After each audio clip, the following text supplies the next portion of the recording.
Hey everybody, it is the September Wine Club, and I'm excited to get into these wines. I also want to give a huge shout out to everybody who's enjoying Wine Techs. It's been a revelation, it's been an explosion, it's been a lot of fun, and I hope you continue to enjoy it as much as we do. And if you don't know what it is, go to winetechs.com. The easiest and best way to buy wine. Sainsbury, 2014 Chardonnay. It was important that as we go into the fall season to have a Chard that for me is in the classic style. I'm super excited about this wine. Has really wonderful, every time consistent. This is actually, I know you don't know this brand, I didn't tell you. So I think it was one of the first 10 Chardonnays I ever had in my life. Really? Yeah, it was super hot back in 1994, 95, 6, 7. That was a great era for Sainsbury Chardonnay. The Pinot program was always the stronger one, and then they separated. And now Sainsbury's kind of a little bit back on the scene with the whites. Super excited about this wine. Great, almost like pear. You know how like food trends are now super organic and clean? Like imagine like a pear like jam, like just like that, expires after a week because it gets rotten, but that sells for like $43 a jar at like a Brooklyn, street, kind of like farmer's market. That's what this smells like on the nose, along with a little hint of honey, which is nice.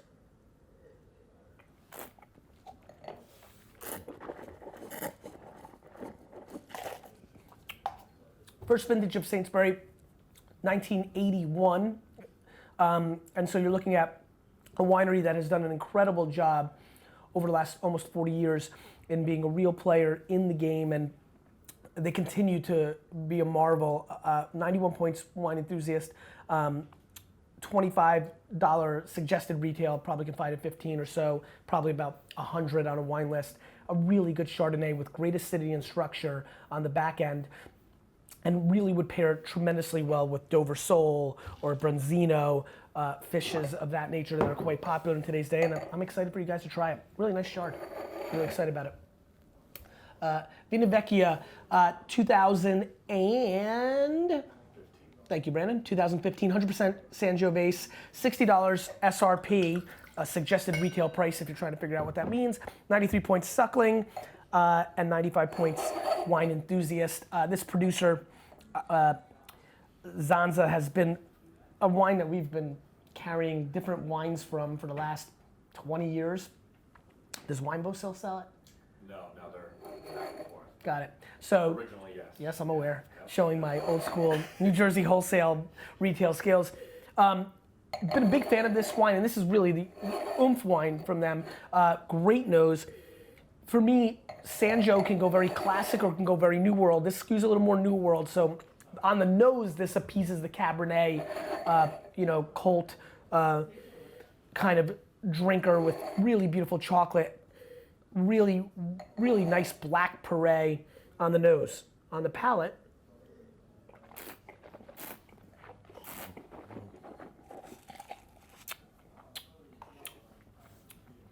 dry structured, well made, a little bit of beefy, kind of when you, I don't know if you're a vegetarian, so you won't know this, but when you get a real steak, where you get the steak juices from the steak, that's what I'm getting on this mid palate. That charcoal, that cherry, those really sour cherry kind of configurations.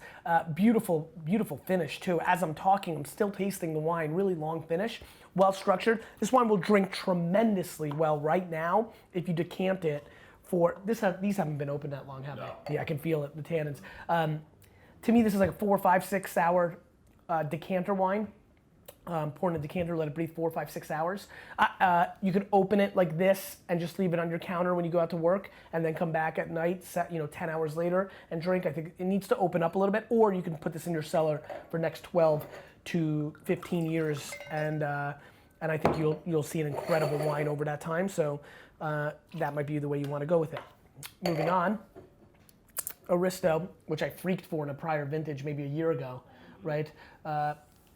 This is $30 suggested retail, $20 in discount stores, 25% Sangiovese, 25% Canelo, 25% Cabernet Sauvignon, 25% Merlot, 96 points Luca Moroni, and I'm excited to see this wine back on the table a year later. We'll see what's going on here. closed nose in comparison to what I recall last year. Yeah, tighter nose, which is interesting. Could be the breathing though, since you just didn't pop it.